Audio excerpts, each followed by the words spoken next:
이사야 31번째 시간으로요. 의로운 왕이 말씀으로 통치하는 하나님의 나라라는 제목으로 말씀 상고하겠습니다. 이 하나님의 나라를 우리는 흔히 뭐라고 이해하죠? 천국이라고 이해하죠. 구약에서는 메시아 왕국이라고 하고 이 메시아 왕국을 다스리는 분을 왕이라고 하고 왕이라고 하고 그래서 오늘 그 이야기가 한 왕이 이제 통치할 것이라고 이제 이사야가 예언하고 있는 부분입니다. 그 왕에 관한 말씀을 나중에 이제 뒤에 가서 멜기세덱과 연결해서 한번 하나님의 나라의 언약의 실체가 뭔지 상고하고 나누어 보도록 하겠습니다. 지난주에 했던 부분 잠깐 복습을 하면서 나가 보도록 할게요. 이스라엘의 역사 속에서 등장하는 대표적인 이방 나라가 애굽과 아수르와 바벨론이죠. 이 나라들은 이스라엘이라는 선민과 구별되는 소위 말해 이방 나라들이지만 그 안에 있는 내용은 이스라엘의 또 다른 자아라고 표현했습니다.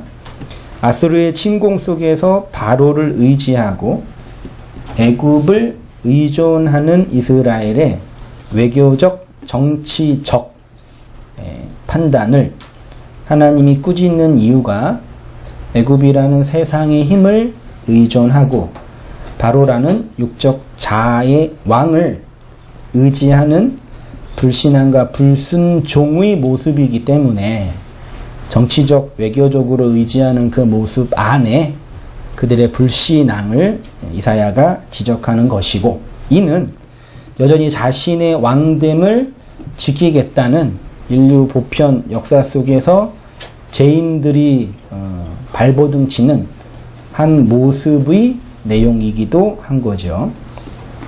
1세대 이스라엘이 광야에서 죽은 것처럼 가나안에 정착한 이스라엘이 그들의 광야에서 죽어야 진짜 거듭난 자로 살아날 수가 있는 것이고, 하나님은 이렇게 우리의 옛 자라고 하는 옛사람을 그 율법을 죽여 새 자라고 하는 새 사람으로 그 진리로 그리스도로 말씀으로 살아나게 하시는 겁니다.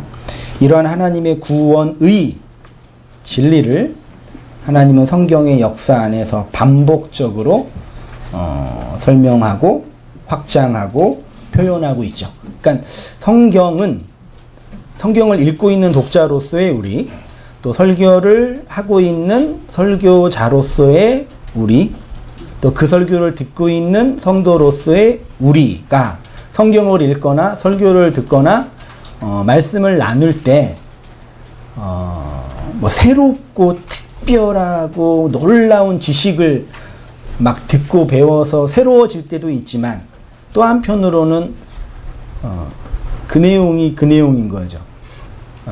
이 내용이 저 내용이고, 왜 그러는지 아세요? 성경이 역사와 배경과 인물이 다 다양하게 있지만 성경의 저자는 하나님 한 분이시고, 그 한 분이 하나의 이야기만 줄기차게 하고 있는 거니까 창세기 1장부터 계시록까지 하나의 구원의 이야기를, 그러니까 예를 들어서 하나를 이렇게 얘기해주고 그것을 근거로 확장해서 얘기해주고 확장해서 얘기해주는 거예요. 그러니까 그게 일관성이 있는 얘기예요. 그러니까 뭐 다양한 얘기가 결국 하나로 일관되게 설명되는 거고, 그 이야기가 성경에 있고 말씀에 있고, 또 그 말씀의 내용이 또 어디에 있어요? 우리의 역사와 이 인생의 과정 속에서 고스란히 나타나 있는 거죠. 그러니까 그것들을 발견하면서 막혀 있었던 것들, 해석되지 않았던 것들, 연결되지 않았던 것들이 하나하나 연결되는 거죠. 그래서 누가 어떤 분이 말씀 나누면서 그렇게 얘기했는데, 말씀을 들으면서 이렇게 말씀을 듣고 이렇게 깨달으면서 어떤 경험을 하냐면 그 혈이 열리는 것처럼, 막혔던 혈맥이 열리는 것처럼 말씀 하나하나 들으면 그렇게 열려지는 그런 그 경험을 한다. 우리 인식적인 경험이거든요. 결국 이사야나 예레미야에 있는 이야기는 다 어디에 있었던 이야기예요? 있는 이야기예요? 창세기에 있는 이야기고 그 이야기가 반복되고 확장되고 증폭되고 또 여러 인물들을 들어 사용하고 있는 거죠. 그렇게 이제 반복돼서 이야기. 그래서 성경을 읽거나 성경 해석은 역사적 사건 안에서 시작은 해야 되지만, 예, 역사 안에서 끝나면 안 되고, 예, 그리스도라는 의미로 해석된 양식으로 먹어야 우리 구원의 이야기가 되고, 예수님 말씀처럼 배에서 흐르는 생수의 강이 되는 거고, 우리의 영혼을 살찌게 하는 양식이 되는 것이지요. 이사야 32장을 쭉 읽다 보면 지금 이스라엘의 역사적 상황에 대한 설명이 아니라는 것을 알 수 있죠. 31장까지는 누가 이스라엘을 이렇게 공격하고 있어요? 아수르가. 그래서 이스라엘 누구를 의지하고 있어요? 애굽을 의지하고 있는 그들의 정치적 외교적 행위에 대해서 이사야가 공격하고 그런 역사적 사건이 있는데 32장에는 역사적 사건이라기보다는 약간 묵시적이고 선지자적인 그런 예언적 상징적 표현이 기술되고 있는 거죠. 그러니까 역사에서 나와서 하늘에 있는 어떤 선지자가 본 것들을 지금 선포하고 있는 거예요. 31장까지 아수르의 침공으로 애굽에게 도움을 구하는 현실적인 문제와는 전혀 상관이 없는 한 왕에 관한 이야기가 나오고 있습니다. 본문에서 말하는 한 왕은 누구일까요? 우리는 다 웬만하면 예수님이라 그러면 다 맞죠? 그렇죠? 뭐 그 얘기가 그 얘기니까. 우리의 답은 예수 그리스도. 인생의 행복은 예수 그리스도. 삶의 의미는 예수 그리스도. 교회 부흥의 원천은 왜 웃으세요? 일문백답? 백문일답. 우리 김준거 목사님께서 그건 맞죠. 참 놀라운 그 언어 마술사거든요, 그분이. 근데 이제 결론적으로 예수님이지만 이사야는 1차적으로는 당대의 아수르의 침공으로부터 이스라엘 남유다를 지켰던 왕이 히스기야. 그래서 나중에 이제 이사야 36장, 7장, 8장인가요? 거기에 누구 이야기가 나와요? 히스기야 이야기가 나오고 히스기야가 이제 생명을 건지는 이야기, 아수르부터 예루살렘 성을 지키는 이야기가 나오거든요. 1차적으로 여러 가지 종교개혁과 하나님을 의존하는 신앙으로 아수르의 공격으로부터 예루살렘을 지켜낸 그 왕이 히스기야이기도 합니다. 1차적으로 그 히스기야 왕을 가리키는 것이기도 하지만 역사적으로는 그 히스기야, 역사 속에 있는 히스기야가 진짜 예표하고 있는 그 왕은 누구예요?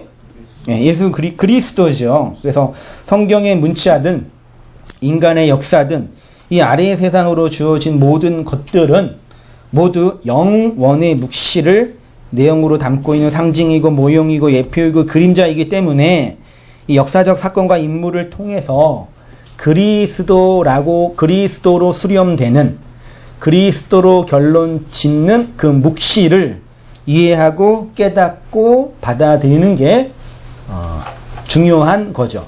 구원과 연결되어 있는 거죠. 이 페이지로 가셔서 이사야 32장은 이사야가 이렇게 기대하고 고대하였던 메시아의 통치가 실현되는 메시아 왕국, 하나님 나라, 천국에 관한 말씀을 예언적으로 선포하고 있습니다. 그 나라의 핵심은 그 나라를 다스릴 누구예요? 왕이고, 그래서 바로로 상징되는 애굽의 왕권이 무너지고, 우리가 애굽이에요. 그리스도로 설명되는 이스라엘의 왕이 세워지는 이야기이죠. 그리고 이스라엘의 왕은 우리의 현실 세계에 물리적으로 세워지는 그 왕이 아니라 내용과 의미로 성도의 역사 안에서 세워지는 메시아 왕국에 관한 이야기인 거죠. 32장 1절이 보라, 장차 한 왕이 공의로 통치할 것이요 방백들이 정의로 다스릴 것이며, 이렇게 있죠. 히브리어로 보면 하나, 둘, 셋, 넷, 다섯, 여섯, 7개의 단어로 연결되어 있죠. 맨 앞에 힘내라는 게 있죠. 여기 이제 보라, 그런 뜻이래요. 그 다음에 이제 레 ጼ데크가 있어요. ጼ데크 들어보셨죠? 짜다크, ጼ데크, 의, 그 헬라어의 디카이오시네라고 그리스도의 의로 번역된 의인데, 그 째데크는 자음이 3개인데 앞에 레라는 전치사가 있거든요. 여기 어디를 향해 무엇으로 뭐 into나 to 뭐 그런 의미로 번역이 되는 전치사라서 보라 의로움으로 직역하면 의로움을 향해 돼 있고요. 그 다음에 말라크, 멜레크가 있어요. 말라크는 동사로 다스리다고, 멜레크는 명사로 다스리는 존재를 뭐라 그래요? 왕이라 그러죠. 보라, 왕이 정의로, 공의로 다스릴 것이고 통치할 것이고, 그때 끝났죠. 그 다음에 발의 샤림이라는 단어인데 접속사 전체, 이 샤림이 뭐냐면 제가 각주 1번에 넣었죠. 사르라는 동사인데, 명사인데, 여기 한글 성경에 뭘로 번역되어 있어요? 한글 성경에 방백으로 번역했잖아요. 한글 성경에는 방백이 뭐예요? 성경에 많이 나오는 방백, 이 머리, 그 통치자 뭐 그런 뜻이에요. 그러니까 옛날로 말하면 뭐 그 군수, 아무튼 뭐 이게 중간 통치자. 그래서 요 사르가 우두머리 방백 두목 이렇게 되어 있대요. 사라르라는 동사에서 왔대요.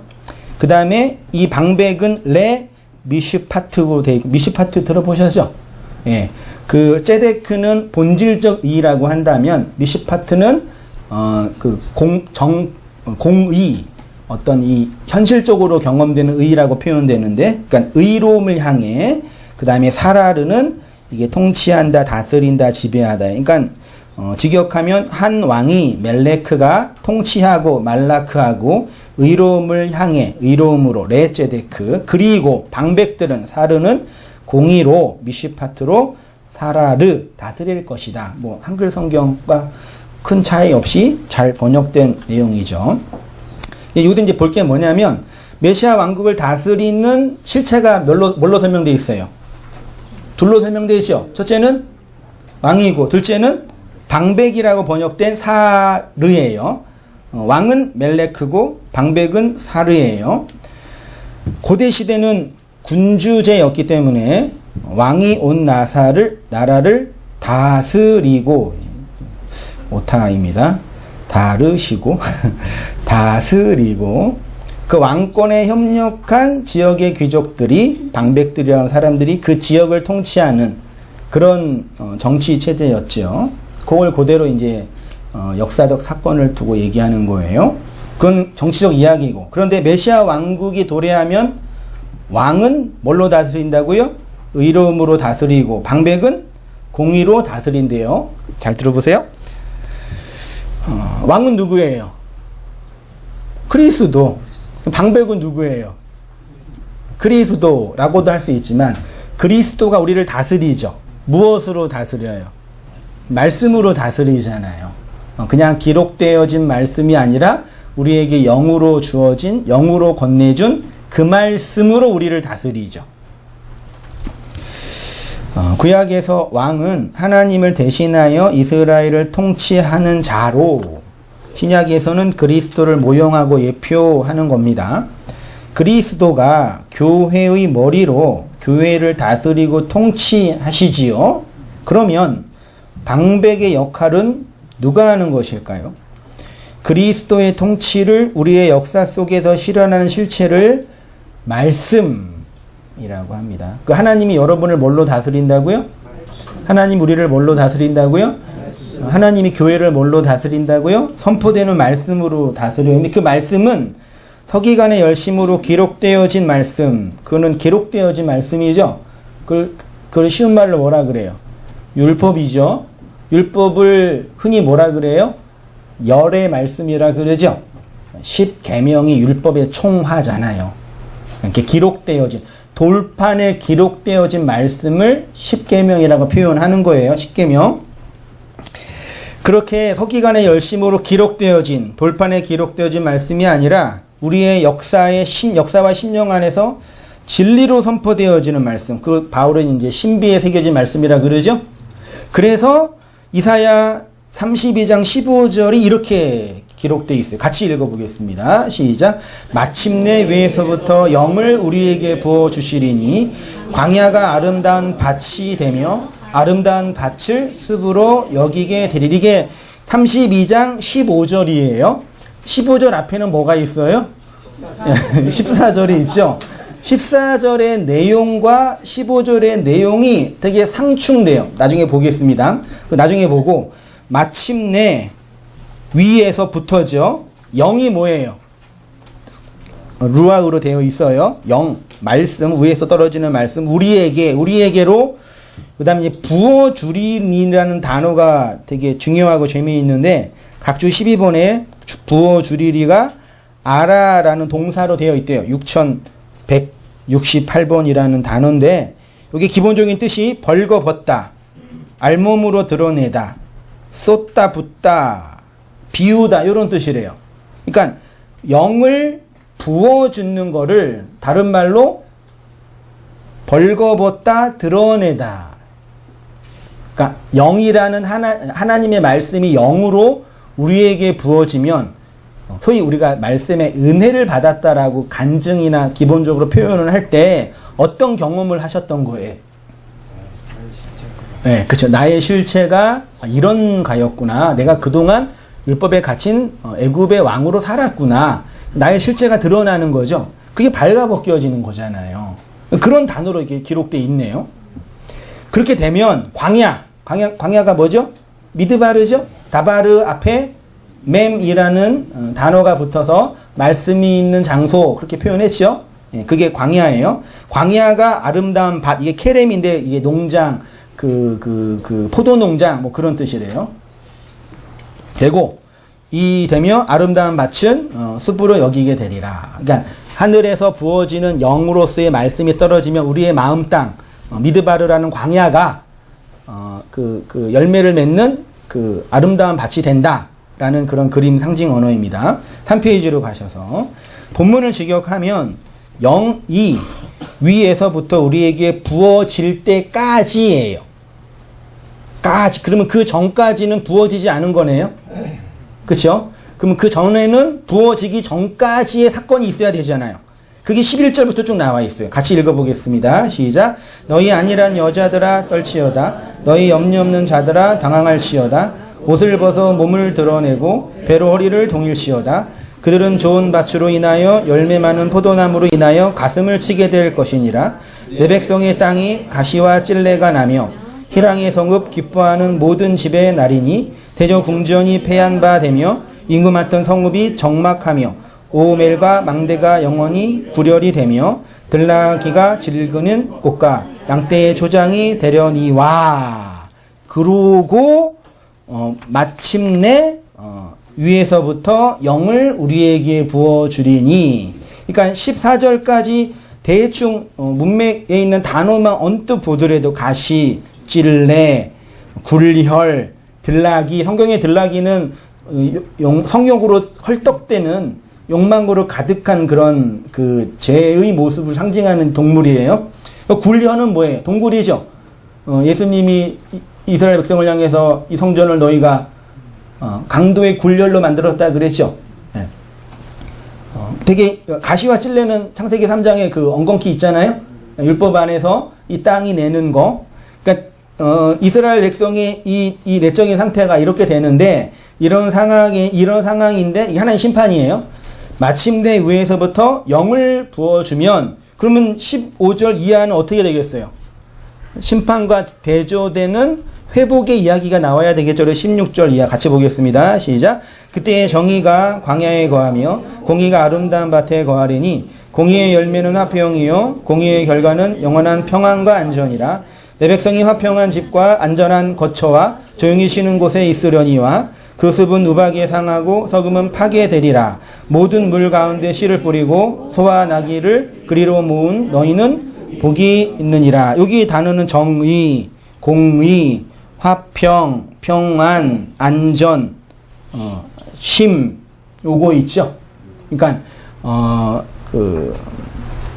성경에서 평안하다고 할 때 샬롬이라는 단어로 표현하죠. 그 샬롬의 상태가 뭐예요? 마음이 편안한 거를 샬롬이라 그러죠.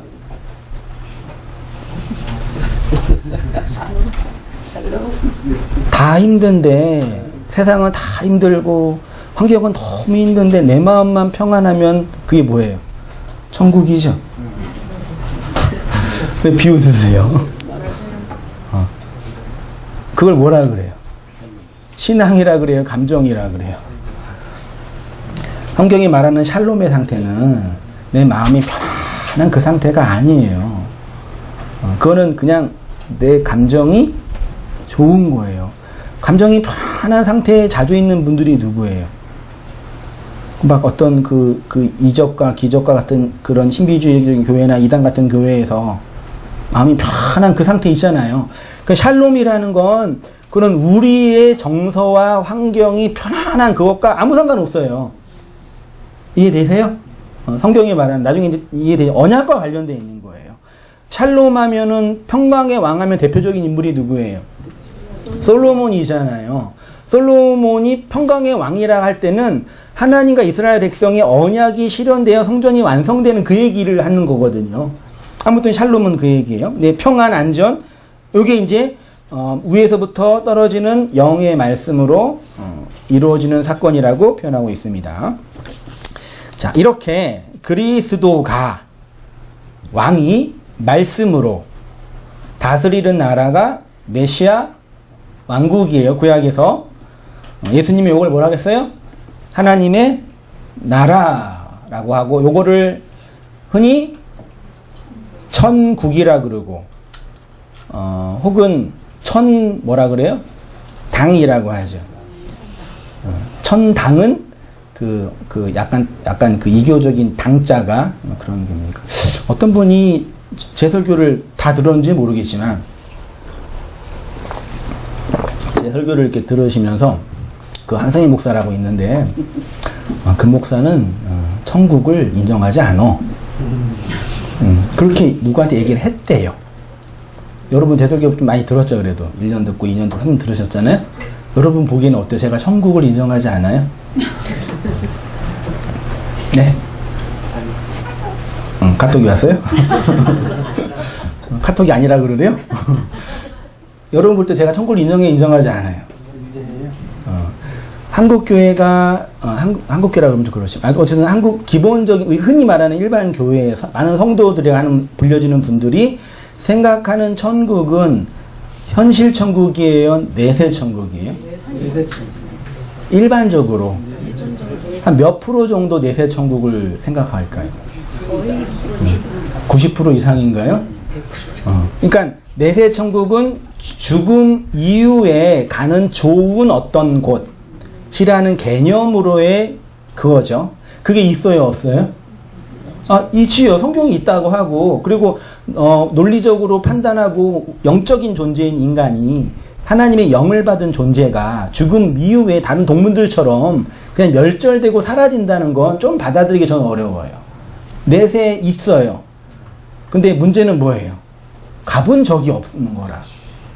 그쵸? 가끔 이렇게 시중에 갔다 오셔가지고 간증하는 분이 계시잖아요? 그분들은 소위 말해 뭐예요? 나쁜 말로는 정신병자 같은. 정신병을 제가 폄하하는 게 아니라, 보긴 본 거죠. 저기 뒤에 안 보이세요? 예? 흔히 이제 정신병 환자를 조현병 환자라 그러잖아요. 조현병 환자가 보면 저기 뭐 있다고 얘기하잖아요. 있어요, 없어요? 저기 안 보이시냐고. 저 뒤에 누가 쳐다보고 있잖아. 무서워요. 그렇게 말하는 조현병 환자는 자기가 보는 거예요, 안 보는 거예요? 실제로 보는 거예요. 내 속에 있어요. 그분은 있는 거라니까요. 근데 우리는 그게 안 보이는 거죠. 그걸 다른 말로 뭐라 그래요? 종교적인 용어로 그걸 미신이라 그러는 거예요. 신뢰하지 않은 근거로 신뢰하는 거. 다 죽고 다 힘들어 내 마음만 평안하면 여기가 천국이지. 그게 진짜 천국이에요? 아무리 힘들고 어려운 상황이 와도 내 마음만 편안하면 그게 행복이지. 진짜 그게 맞는 얘기인가?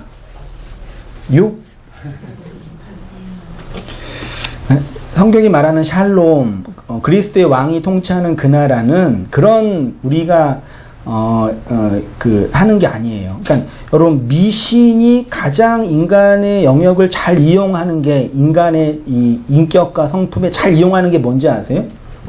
우리 안에 있는 성격과 성품 중에 미신이 잘 이용하는 게 그게 감정이에요. 그러니까 감정은 되게 우리를 보호하는 중요한 어떤 실체예요. 그렇죠. 근데 그것을 근거로 뭘 설명하는 방식을 이제 감정의 근거에서 얘기하는 걸 미신이라 그러는 거예요. 그래서 미신에 빠져 있는 분들의 그 태도의 가장 중요한 가치는 뭐예요? 객관적인 사실과 정보가 아니라 뭐예요? 내가 느끼고 내 마음이 중요한 거예요. 회사에서 꼭 일주일에 한 번씩 로또 하는 그 분이 계셔요. 로또 왜 하는지 알아요? 안 해봐서 모르세요? 해도 돼요? 안 돼요? 된다고 말하면 안 되는 거죠. 안 되죠. 근데 내가 이제 왜 그거 하냐고, 어차피 안 될 건데. 근데 이제 그분 하는 얘기가, 요거를, 사고, 토요일 날 9시에 발표하죠? 그 전까지는 너무 좋은 거야. 네. 그러니까, 되든 안 되든, 그거를 미신이라 그러는 거예요. 그리고 9시에 딱 결정 나죠? 그러면 안 되죠? 그러면 좌절하죠. 그리고 월, 화, 수까지는 좌절해. 그리고 목요일부터 다시 희망을 품고 그렇게 살아요. 아니 그게 제가 그렇게 하는 걸 이게 하는 게 아니라 그게 연약한 인간이라니까요. 그거를 이제 국가가 잘 이용해서 이제 돈을 해가지고 뭐 좋은 데 써먹는다고 좋은 얘기도 하는데 결론은 인간의 그 감정을 잘 이렇게 위로하는 거죠. 그래서 사람이 너무 이렇게 힘들거나 막 극단적인 선택을 할 때 유심히 살펴보면은 객관적인 데이터나 현실이 어려서라기보다는 그 자기의 감정의 상태가 그걸 못 견디기 때문에 그 죽는 거란 말이에요. 그 옛날에도 그랬잖아요. 막 어떤 그 재벌이 이렇게 자살했는데 다 죽고 나서 이제 재산을 보니까 10억이 있는 거예요. 우리 같은 생각에는 바보 같은 일을 한 거죠. 근데 그분은 이미 감정이 무너진 거죠. 그래서 이게 되게 아주 뜨거운 감자예요. 그렇다고 이걸 무시하면 돼야 안 돼. 가끔 무시하고 싶을 때가 있죠. 저도 가끔 그래요. 이것만 없으면 진짜 천국을 살 수 있을 것 같아요. 제 생각으로. 근데 그럴 수 없는 거란 말이죠. 뭐 하다가 이 얘기 나왔어요? 네, 천국은 그러니까 내세 앞으로 갈 그 천국이 성경이 표현하고 있지만 엄밀히 말해서 예수님이 복음서에서 말하는 그 천국은 이 땅에서 이루어지는 하나님 나라예요. 예, 죽음 이후에 갈 천국에 대한 언급이 아니라요. 그 제가 없다고 말하고 저 그걸 소망으로 보고 하고 있어요. 근데 그거는 우리가 이렇게 보거나 경험하는 차원이 아니라 성경에 다 상징적으로 설명된 언어잖아요. 그렇죠? 아무튼 천국입니다. 구약 성경은 이러한 그리스도의 왕권을 하나님의 나라를 천국을 여러 가지 사건과 인물로 예표하고 상징하여 설명을 했지요. 대표적인 언어가 왕이라는 단어예요. 왕이 히브리어로 뭐라고요? 멜레크라는 단어인데 여기에 동사로 가면 말라크예요. 어차피 말라크나 멜레크나 모음만 빼면 다 똑같은 소리예요. 단어예요. 요 말라크 하면 생각나는 인물? 네, 멜레크 ጼ데크라고 하는 멜기세덱이죠. 멜기세덱이 누구예요? 멜기세덱 누구예요? 뭐 다 집어치우고 그냥 결론만 내면 예수님을 모형하고 예표하는 거죠. 근데 성경에서는 그 멜기세덱이 살렘 왕이라고 표현하죠. 요 살렘 있죠? 살렘. 살렘이 각주가 왜 안 보이지? 넣었는데 아까 왜 여기 없네요? 요 살렘이 샬롬. 솔롬은 그거예요. 평안, 온전, 언약 그런 뜻이라니까요. 4페이지 있어요. 네. 어디서 봤었는데. 요 멜기세덱에 관한 이야기가 제일 먼저 나오는 성경이 창세기 14장이에요. 14장 앞에는 뭐가 있어요? 14장 있어요. 13장은 무슨 이야기인지 아시죠? 아브라함과 롯이 이렇게 살다가 재산이 증식해가지고 더 이상 좁은 장소에서 못 살아가지고 우리 이제 분가하자 그랬죠. 그래서 롯이 어디로 가요? 소돔과 고모라라는, 그 소돔과 고모라는 나쁜 이미지가 있는데 애굽의 애굽의 조상이에요. 그러니까 지금 나일강 있는 그 삼각주 그 지역으로 간 거예요. 풍요의 땅으로 간 거예요. 그러고 이렇게 살다가 14장에 전쟁이 일어나는 거죠. 창세기 14장 1절. 제가 볼게요. 잘 보세요.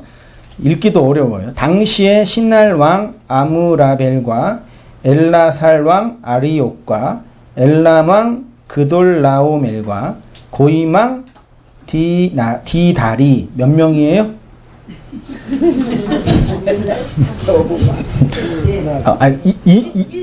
인원만 1절에 있는 인물 4명이에요. 1절은 4명. 2절 제가 읽게요. 소돔 왕 베라와 고모라 왕 비르사와 아드마 왕 시납과 스보임 왕 세메벨과 벨라 곧 소아람과 싸우니라. 몇 명이에요? 여긴 5명이에요. 그러면 롯이 어디에 속했어요? 소돔과 고모라에 속했잖아요. 역사적 배경을 보면 5 왕이 내 왕을 섬기고 있었어요. 조공을 바치고. 근데 5 왕이 쪽수가 좀 되니까 전쟁을 일으킨 거예요. 우리 그만 조공 바친자. 그리고 내 나라 왕과 싸웠는데 누가 이겨요? 내 나라 왕이 5 나라 왕을 먹어버린 거예요. 그래서 롯이 내 나라의 그 노예로 끌려가는 상황이 14장에 벌어진 거예요. 그 상황에서 누가 나타나요? 아브라함이 나타나가지고 롯을 구하는 장면이 14장 이야기예요. 제가 볼게요. 4페이지입니다. 롯이 거주하는 소돔 왕을 중심으로 5 나라가 내 나라와 전쟁을 합니다. 그 전쟁을 일으킨 나라의 왕들이 고임 왕, 신날 왕, 소돔과 고모라 왕 등등입니다. 고임은 아수르의 조상이래요. 신할은 바벨론의 조상이고 소돔과 고모라는 애굽의 조상이에요. 바벨론, 아수르, 애굽, 예레미야나 이사야 같은 선지자의 역사적 배경과 관련된 나라들입니다. 그러니까 제가 아까 말씀드린 것처럼 성경은 똑같은 얘기가 확장, 반복, 증폭되는 거예요. 그래서 창세기 안에 있는 그 씨라 그럴까요? 그 씨 안에 겨자씨, 예수님이 겨자씨만한 믿음이라고 표현했는데 그 예수님의 믿음인데 아무튼 그 원형으로 알맹이로 건네준 그 내용이 역사 속에서 퍼져가는 거죠. 아무튼 같은 이야기예요. 그냥 아수르, 애굽, 바벨론 다 나옵니다. 이들이 누구냐면 다니엘서에 보면 신상 구조물이 나오는데 이것이 다 세상 나라 상징하죠. 그런데 성도는 어디에 있냐면 이 세상 나라들이 어디 속에 있어요? 전쟁 속에 있어요. 거기에 뭘로 있어요? 포로로 있어요. 여러분 지금 우리 전쟁해요 안 해요? 총칼 들고 사람 죽이는 전쟁은 안 하죠. 근데 그 똑같은 전쟁을 지금 하고 있죠. 나라와도 하고 또 누구랑도 해요. 개인과 여러분 우리가 다 세상 나가서 경제 활동 하잖아요. 자본을 얻기 위해서 노동을 하잖아요. 그걸 다른 말로 하면 뭐 하는 거예요? 전쟁하는 거예요. 그러니까 고대 시대에 가장 부가가치 있는 노동이 뭐였냐면 전쟁이었어요. 가서 전쟁에서 탈취하는 거. 근데 지금 우리가 살고 있는 이 세상에서 자본을 얻는 방식도 결국 전쟁하는 거예요. 전쟁에서 이기려면 뭐가 필요해요? 힘이 필요하고 실력이 필요하고 기술이 필요하잖아요. 그걸 어디서 배워요? 학교에서 국민공통기본교육과정 고등학교 2학년까지는 똑같이 배우고 그 이후부터는 대학교 들어가서 대학이 다 나누어져 있잖아요. 스카이, 서성한 뭐 해가지고 쭉 나와가지고 저 지방 해가지고 하잖아요. 그게 왜 넌 날 구분하냐라고 말할 수 없죠. 이렇게 서열이 나누어져 있는 거예요. 그것만 나누어져 있어요? 세상 나오면은 연봉이 또 다 나눠지네. 고액 연봉자, 뭐 연봉자, 뭐 연봉자 해가지고. 그게 전쟁에서 내가 먹을 수 있는 양을 정하는 거예요. 이 규율이. 그래서 성공하려면 어떻게 해야 돼요? 어떻게 해서든지 일단은 스카이 가고, 스카이 나오면 일단은 대기업 가든지 전문직 하든지, 그거 아니면 우리는 소망이 있어요, 없어요? 없어요. 무슨 있어요.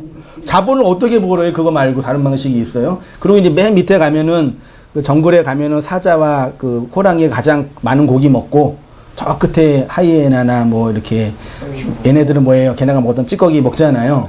그 정글의 그 법칙이잖아요. 우리가 사는 세상도 그래, 안 그래요? 똑같단 말이에요. 삼성이 작년에 얼마 번지 아세요? 6조인가 7조를 벌었어요. 그 얼마인지 아세요? 6조. 저는 얼마 벌었게 작년에? 그만큼 벌었단 말이에요. 삼성만큼은 못 벌어요. 제가 아무리 노력해도. 그러니까 전쟁에서 이기고 먹고 싸우는 게 우리 현실이란 말이에요. 그 자본은 그 전쟁에서 어떻게 해야 돼요? 잘해서 이겨야 돼요. 많이 이겨가지고 많이 번 다음에 뭐 해야 돼요? 헌금해야 돼요. 믿음으로 받으세요. 제 정도 부족한데. 성도는 이렇게 이 세상 나라에서 전쟁 안에 있어요. 전쟁에 뭘로 잡혀 있어요? 다 포로예요. 네, 이 자본 안에서 돈 많이 버는 포로, 돈 조금 버는 포로. 그 정도 차이는 있지만 다 포로예요. 그게 그렇게 예표된 인물이 누구예요? 롯이란 말이에요. 근데 그 롯을 누가 구해줘요? 아브라함이 몇 명 데리고 318명 가정군인 데리고 가서 물리적으로 이길 수 없는 전쟁이잖아요. 그러니까 하나님의 전쟁이라니까요. 그렇게 해서 그걸 공격해가지고 롯을 치하는 거죠. 이 전쟁에서 5나라 연합군이 네 나라 연합군에 폐해가 되죠. 그러니까 총 몇 나라예요? 9나라죠. 네. 5이라는 어떤 분이 그렇게 해석도 하시던데, 5이라는 율법, 모세 오경이, 넷이라는 뭘로 싸워요? 복음서와 싸우는 거예요. 그 누가 이겨요?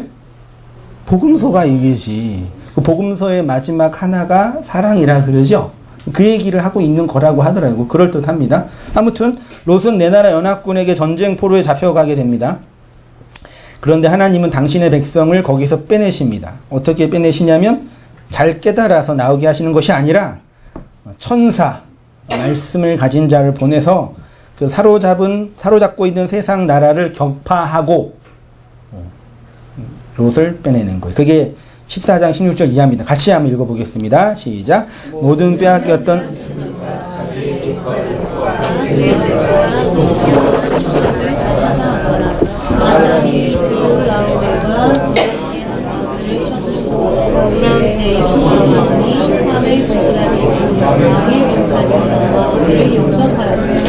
살레망 멜기세덱이 떡과 포도주를 가지고 나왔으니 그는 지극히 높으신 하나님의 대제사장이었더라. 그가 아브라함에게 축복하여 이르되 천지의 주제이시여 지극히 높으신 하나님이여 아브라함에게 복을 주옵소서. 너희 대적을 내 손에 붙이신 지극히 높으신 하나님을 찬송할지로다 하매 아브라함이 그 얻은 것에서 10분의 1을 멜기세덱에게 주었더라. 아브라함이 전쟁에서 이기고 오면서 누구 만나요? 네, 살렘 왕, 샬롬의 왕, 평강의 왕, 언약의 왕, 멜기ጼ데크를 만나요. 의의 왕. 살렘이란 단어가 완성, 평안, 화목, 온전. 그러니까 성경이 말하는 평안은 우리가 감정적으로 여유가 생기거나 행복감이 좋거나 내가 원하는 게 잘 돼서 느끼는 그런 행복감이 있잖아요. 우리 감정이에요. 그게 나쁘다 좋다 그 얘기가 아닙니다. 그런 감정이 있으면 우리가 좋지요. 유쾌하죠. 유쾌한 거예요. 근데 그거는 성경이 말하는 샬롬과 아무 상관없는 거예요. 오히려 샬롬은 감정적으로 환경적으로 견딜 수 없는 힘든 상황에서 그 초월자와의 관계 안에서 맺어지는 언약의 실체라니까요. 그 성경이 말하는 진정한 샬롬은 환경이 잘 될 때나 안 될 때나 이런 걸로 구분되는 게 아니란 말이에요. 물론 우리가 육체를 가지고 있고 감정을 가지고 있는 동물이기 때문에 그게 좀 더 여유로우면 스트레스 덜 받고 덜 힘들지요. 그게 뭐 필요 없다, 나쁘다는 얘기가 아니라는 거 아시죠? 그러니까 그런 우리의 상황을 보면서 오해하거나 오류에 빠지시면 절대 안 됩니다. 마음의 평안을 얻고 뭐 이렇게 이것이 나에게 기쁨이고 하나님의 응답이고, 하나님 우리를 응답하는 조건과 응답 방식 중에 하나가 마음의 평안이래요. 뭐 기도 열심히 했는데 환경은 다 망가져 있어. 되게 열심히 했는데 그 마음의 평안이 와. 그럼 뭐예요? 그 응답이래요. 마음이 평안해야 응답받는 거라니까요. 그런 하나님 어떻게 해야 돼요? 잡아 죽여야 돼요. 나한테 그런 식으로 오시는 하나님은 잡아서 죽여야 돼요. 에? 죽여야 돼, 그러면. 새겨 들으세요. 칼 들고 막 하지 말고. 이 살렘 왕이 와서 아브라함에게 뭘 줘요? 떡이랑 포도주, 양식입니다. 양식을 줍니다. 그러면서 아브라함을 전쟁에서 이기게 하신 하나님을 찬송하지요. 그러자 아브라함이 멜기세덱에게 뭘 줘요? 11조를 드리는 거죠. 요게 성경에서 기록된 최초의 11조예요. 멜레크가 ጼ데크로 통치하는 나라가 메시아 왕국, 하나님의 나라 천국입니다. 요 멜레크는 위에서 영으로 내려오는 말씀이라는 방백을 통해서 그 백성을 다스리시는 거죠. 그래서 의로운 왕에게 말씀의 통치를 받는 그 백성들에겐 그 왕이 주시는 말씀이 내용으로 있는 거죠.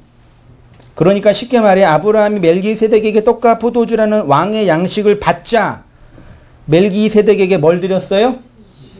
11조를 드린 거예요. 그래서 우리 또 11조를 드려야 된다고. 맞죠?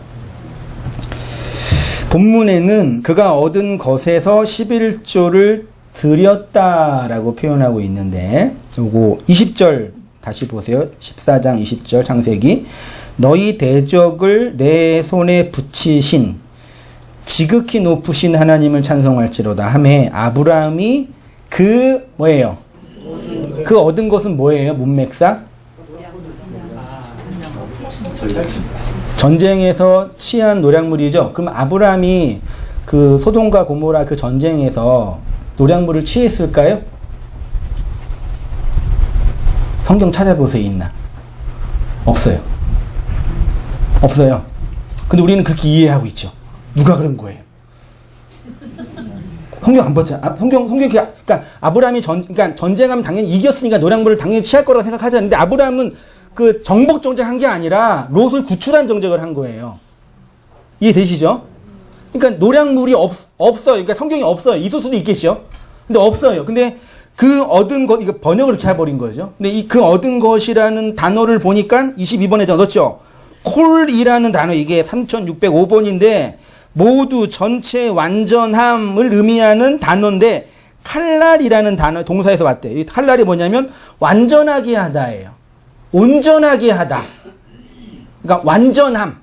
그러니까 성경에서 모든 것 할 때는 물리적으로, 숫자적으로 모든 게 아니라 내용적으로 완전한 거 있죠. 예수님이 율법을 완전하게 하러 오셨잖아요. 그것이 담고 있는 의미를 드러내게 하려고 오셨잖아요. 그게 완전함의 의미예요. 그게 콜이에요. 됐죠? 그럼 그렇게 번역해 보세요. 아브라함이 모든 것으로, 완전함으로, 그의 완전함으로, 그의 모든 것으로 뭘 드려요? 10분의 1을 멜기세덱에게 주었다 있죠. 이 주었다가 히브리어로 나탄이라는 동사예요. 나탄은 히브리어의 노타두다라는 헬라어의 디도미라 비슷한 단어예요. 하나님과 우리와 언약을 세울 때 언약에 기둥을 두지요. 기둥을 두는 걸 히브리어로 나탄이라 그래요. 그러니까 주다도 되지만 그와 나와의 관계에서 언약을 세우는 차원으로 두는 거예요. 그럼 이 나탄을 두다라고 번역을 하면 아브라함이 그의 온전함으로 그의 모든 것으로 10분의 1을 멜기세덱에게 세웠더라. 그러면 의미가 달라지죠. 그러니까 아브라함이 노량물 얻었는데 그걸 멜기세덱에게 10분의 1 줄게요. 그거예요? 10분의 1이 히브리어로 뭐예요? 어디 있어? 10분의 1이 히브리어로 마아세르예요. 아쉐르예요. 이게 몸 뺄게요. 세르예요. 이렇게 읽으니까 이게 뜻이 뭐예요? 아세르가 그냥 열이에요. 10. 성경에서 10은 하나님이 아래의 세상으로 주신 말씀을 설명하는 거라 그랬죠. 기록된 말씀뿐만 아니라 우리의 역사와 인생 속에 주는 모든 것들을 그 10의 하나 앞에 맴이라는 맴 얘기했잖아요. 이게 맴이 원래는 엄마 젖맘 똑같은 거예요. 장소도 의미하고 다바르 앞에 맴 붙으면 미드바르라 그랬죠. 말씀이 떨어지는 장소. 이게 장소 혹은 진리 혹은 말씀 그런 의미는 분명해요. 고대 시대 때는. 그러면 열에 뭐예요? 이건 열로 읽으면 돼요. 그러니까 숫자 10이라는 개념이 열이라는 온전, 전부 이렇게 이해하면 돼요. 열의 내용, 10의 하나, 그걸 11조 이 조자가 무슨 조자인지 아세요? 한자로? 조세할 때 조자예요. 조세가 뭐예요? 세금이에요. 11조가 세금이에요. 그러니까 벌써 번역할 때 이미 우리는 교회에 뭘 바쳐야 돼요? 세금을 바쳐야 되는 어떤 그런 구조가 돼버린 거예요. 열의 하나인데 열로 설명된 내용인데 그거를 화폐의 11조 심지어는 우리가 화폐를 사용한 게 몇 년 됐어요? 500년, 1000년 안 됐잖아요. 고대 시대는 물물 교환했잖아요. 그때는 11조를 어떻게 드렸어요? 농작물의 10분의 1 빼서 드렸을 거 아니에요. 지금은 화폐의 11조를 드릴 거 아니에요. 그런 개념으로 주어진 거겠냐고요. 그래 놓고 또 이렇게 어떤 교회, 금남교회 그 목사는 11조 안 하면 암 걸린다고. 암 걸린다 그랬어요. 그러니까 누가 암 걸렸는데 보니까 11조 안 냈더라. 모르셨어요? 대한민국의 성인 남성의 3분의 1은 암 걸려요. 그 괜찮은 예언이에요. 그래서 여러분 가다가 반드시 더울 거예요. 땀 흘릴 거예요. 그러니까 그분이 확신이 있었겠죠. 예, 그 내적인 확신. 그리고 이제 말라기에서 11조를 안 하면 저주받고, 심지어 요 반대급부로 인터넷에 어떤 목사님은 설교 제목이 11조를 하면 지옥에 갑니다. 그 말씀인가? 정확하게 보니까 그 취지로. 이렇게 11자면 지옥 가요, 진짜로. 네? 하나님이 누군지 아는 거예요, 모르는 거예요? 내가 번 돈에 11조를 딱 바쳐야지. 그것도 하나님께 바쳐야지. 왜 또 교회에 바쳐? 하나님께 어떻게 바쳐요? 강대상을 통해서 바쳐야죠. 예. 모든 복은 어디서 흘러나가요? 강대상에서 흘러나가니까 제가 청년 때쯤인가 그 기독교 방송 FBS나 기독교 방송에 그 상담 코너가 있잖아요. 그 유명한 목사님이 이제 전화해서 상담하는 게 있는데 한 그 여자 집사님이 그 11조를 드리는데 개척교회를 내가 알고 있는데 그 11조를 반띵 해가지고 본교회 반 드리고 개척교회 반 드리면 어땠냐 상담을 하니까 그 목사님이 뭐라 그랬어요? 그러면 절대 안 됩니다. 11조는 본교회에 바치고 나머지를 개척교회에 바치라고. 이게 이 업계에서 암묵적으로 이렇게 정해진 법칙이에요. 이 업계 쪽에서는요. 네? 여러분이 정말 그 개척기를 섬기고 싶으면 11조는 그 본교에 바쳐야 되고, 왜냐면 이 강대상을 통해서 목사가 이렇게 읽어주면서 복 받는 거니까 받는 거고, 그래도 하나님을 섬기고 싶으면 번 돈의 일정 부분을 빼서 이렇게 섬기면 된다. 제가 저기 청년대 그런 얘기를 들었었어요. 그렇게 바치면 어디 간다고요? 이렇게 바쳐서 지옥 가는 게 아니라 하나님이 누군지 모르기 때문에 지옥 가는 거예요. 그러니까 여러분 그런 설교 들어서 가장 기분 나빠하는 분이 누군지 아세요?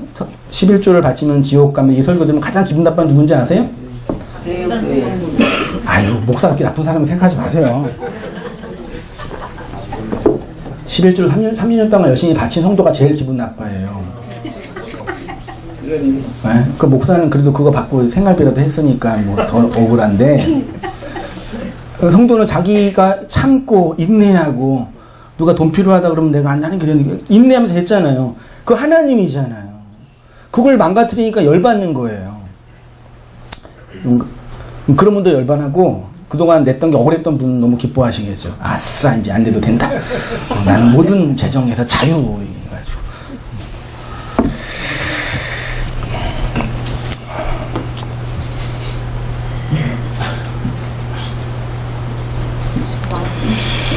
나탄이라는 동사로 언약을 세우다라고 번역할 수가 있습니다.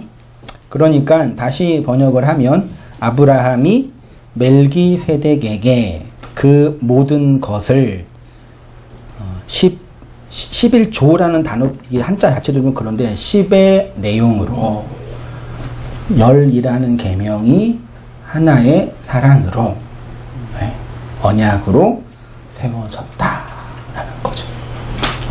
구약의 마하세르는 언약과 관련된 아주 중요한 제의, 그래서 이스라엘 백성에게 반드시 11조를 바치라고 한 거예요. 그 말라기에 가면 요거 안 바치면 니네 저주받는다라는 거 한 거예요. 문자적으로. 내용을 이해 못하면은 그렇게 된다고 말하는 거라니까요. 기독교 제의의 핵심이에요, 사실은요.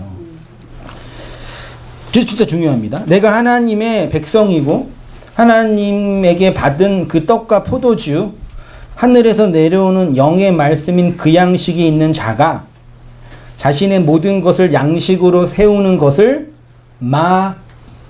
마아쉐르라고 합니다. 열로 주어진 것의 내용, 진의. 그 예수님은 10계명, 그러니까 아까 5 왕이랑 4 왕이 싸웠잖아요. 그럼 누구 왕이 이겨요? 숫자로는 4 왕이, 5 왕이 이겨야 되지만 4 왕이 이겼잖아요. 10계명을 예수님이 10계명 앞에 있는 5개는 구약에서 설명을 하고 뒤에 있는 5개는 예수님이 산상수훈에서 몇 개로 설명하셔요? 5개인데 4개로 설명하셔요. 네, 그 4개의 복음이 5의 율법을 공격하여서 그 안에 갇혀있는 롯을 하나로 끄집어내는 이야기예요. 그래서 이 4개의 복음을 예수님이 에스카토스 고드란테스라고 하는 그 4개 중에 마지막 하나인 사랑, 샬롬, 온전으로 완성된 것을 구원이라 그러고 그것을 온전하게 됐다라고 표현하는 거죠. 그거를 명문화하고 명문하게 그림처럼 보여준 단어가 마하세르예요. 예. 근데 그거를 우리는 한자로 10에 11, 10과 1의 조세로 만들어 버린 거죠. 더더군다나 이제 그 여러 이제 환경과 목회 현강 속에서 그거 이제 바치면 복 받고 문자 환경에 있으니까요. 쉽게 말해 아브라함이 멜기세덱을 보니까 당신이 나와 하나님을 중재하는 대제사장입니다. 그러니 나의 모든 것을 온전함으로 당신과 나의 11조를 마하세르를 세웁니다. 라고 신앙 고백한 거죠. 그러니까 인간이 하나님에게 11조를 바칠 수 있다고 생각하는 것 자체가 웃긴 거죠.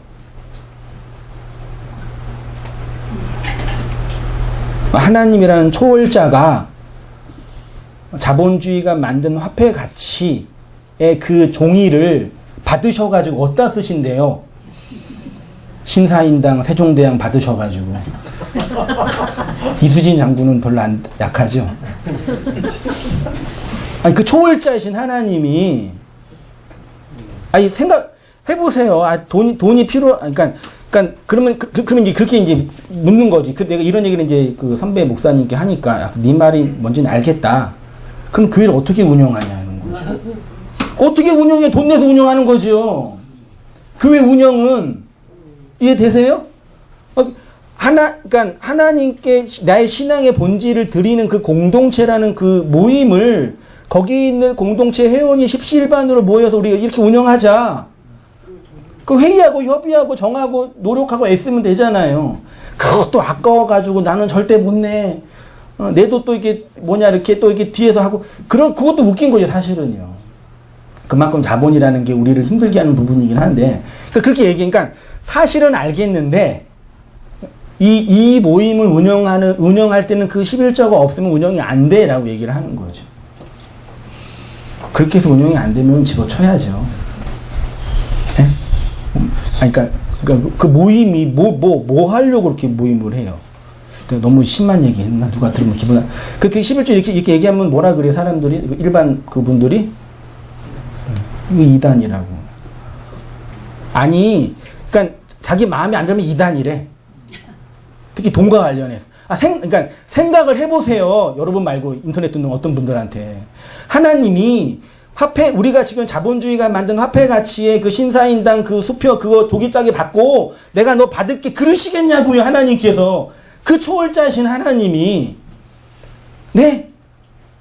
여러분 말고 그분들한테. 제가 청년 때 신학도 모르고 아무것도 몰랐는데 내가 이렇게 열심히 이렇게 장학금 받아서 헌금했단 말이에요. 기쁘지. 예. 그래서 마음속에서는 한번 장학금 받고 냈으니까 다음에 장학금 주세요. 그런 마음이 있었죠. 근데 신학을 지러하니까 이 돈을 하나님이 받으실 것 같지는 않아.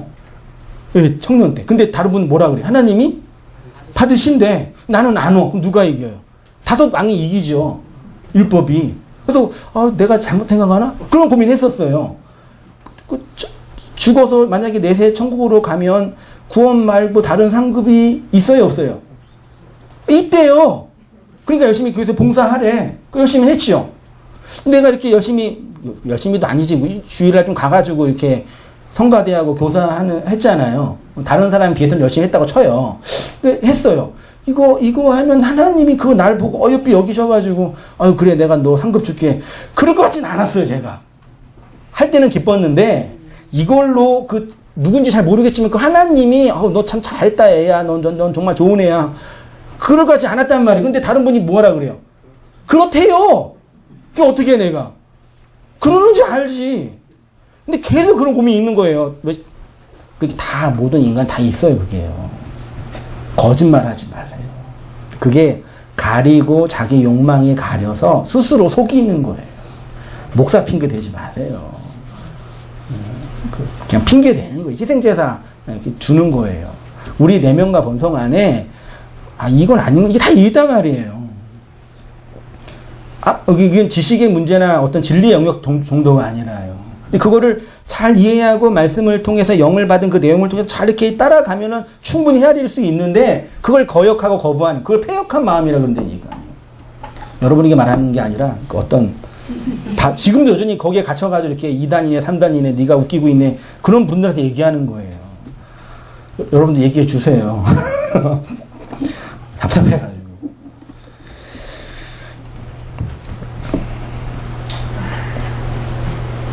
그거를 미신이라고 하는 거죠. 내 마음만 평안하면 장땡. 열로 주어진 내 역사 속에서 진리라는 내용이 열매로 맺어지지 않는데 내 껍데기 몇 개 받치면서 복 받겠다고 하는 심보가 미신이, 그걸 성경이 어리석은 사람이라고 해요. 애들 말로 바보, 멍충이, 말미잘. 32장 15절 이하를 보시면 위에서부터 내려온 영을 받으면 나타난 효과가 광야가 아름다운 밭이 되고 울창한 숲이 된다고 합니다. 그리고 그것의 내용이 정의, 공의, 화평, 평안, 안전 등등으로 표현되고 있는 거죠. 그러니까 역사라는 인생 땅에서 하늘의 씨를 받은 자의 열매로 나오는 그 양식을 뭐라 그런다고요? 마아세르. 외우세요. 그냥 단어 안 어렵잖아요. 아세르에 맴이 붙은 거예요. 그걸 한글 성경이 11조로 번역을 한 것 뿐이에요. 조라는 단어로. 국세청에서 사용하는 그 단어로. 그러니까 교회가 국세청처럼 되잖아요. 누가 간증하셨는데 11조를 내다가 반땡을 떼가지고 개척교회를 도와드렸는데 그 전임 여전사님 불러가지고 그렇게 내지 말라고 현장 조사해가지고 다시 조세 조정을 하시는 거죠.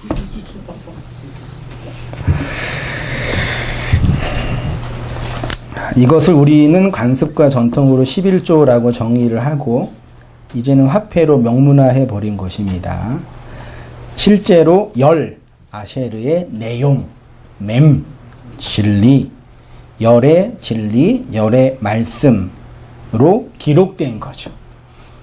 우리의 마음 땅이 이렇게 아름다운 열매를 내도록, 그러니까 아세르가 마음 땅인 우리에게, 성령 받은 우리에게 열매로 10의 1조로 나오지 않으면 그걸 저주라 그러다니까요. 메마른 땅, 광야. 아브라함이 정확하게 그걸 안 거죠. 그리스도 앞에서. 그래서 자신의 온전함으로 11조를 세운 거죠. 언약으로.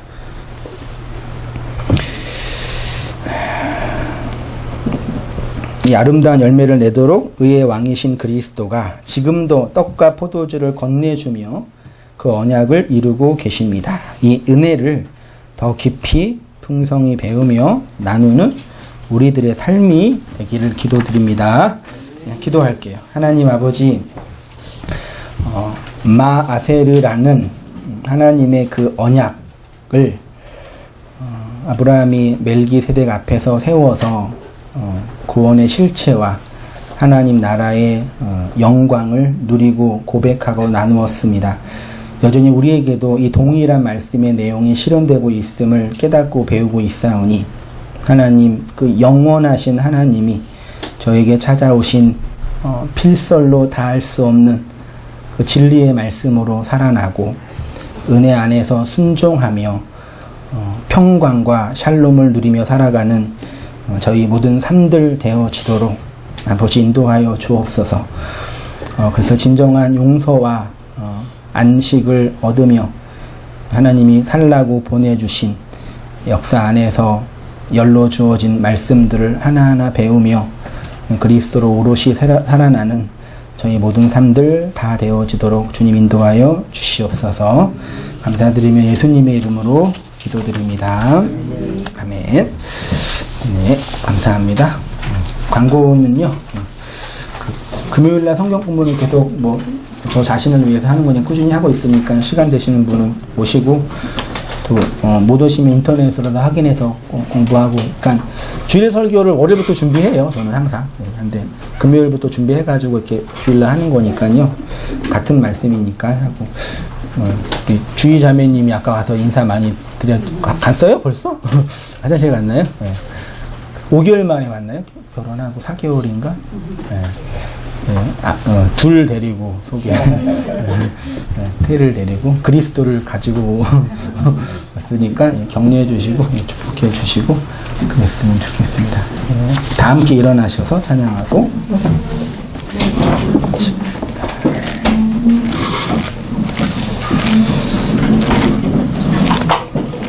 아까 불렀던 찬양이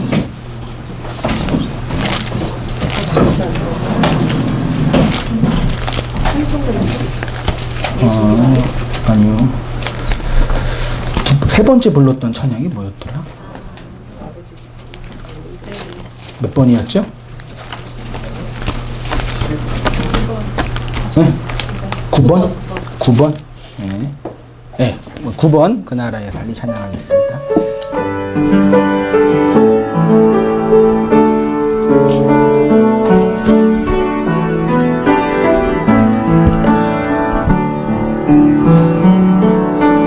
완전한 사랑으로 주보혈 은혜로 그 사랑으로 교회 세우사 그 나라 임하였네. 신실한 주의 사랑 내 삶에 가득하나 그 사랑 버리고 내 생각 따라 그 나라 잊고 사네. 날 위해 흐르는 사랑 세상에 흐르는 사랑 그 사랑 버린 나에게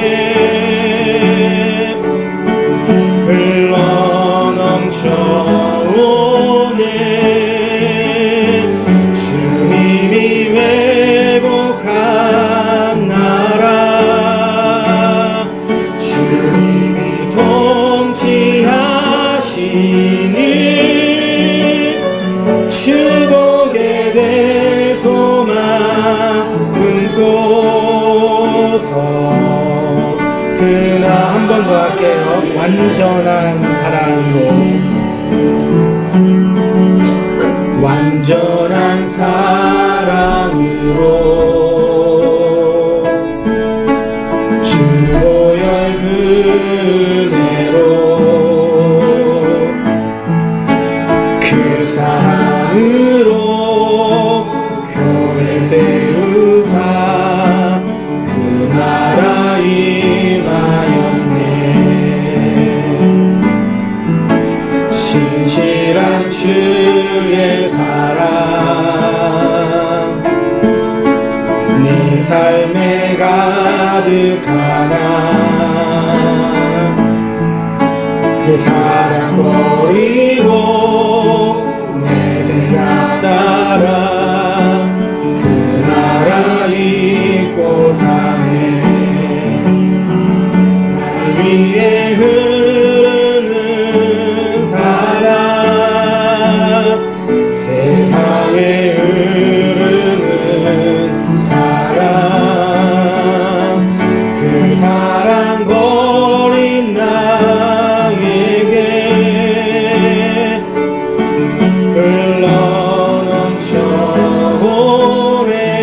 흘러넘쳐오네. 주님이 회복한 나라 주님이 통치하시니 축복에 될 소망 품고서 주 나라에 살리. 이제는 우리 주 예수 그리스도의 은혜와 하나님 아버지의 크신 사랑과 성령의 교통하심이 우리 모든 성도님들의 삶 속에 지금부터 영원까지 함께 있을지어다. 아멘.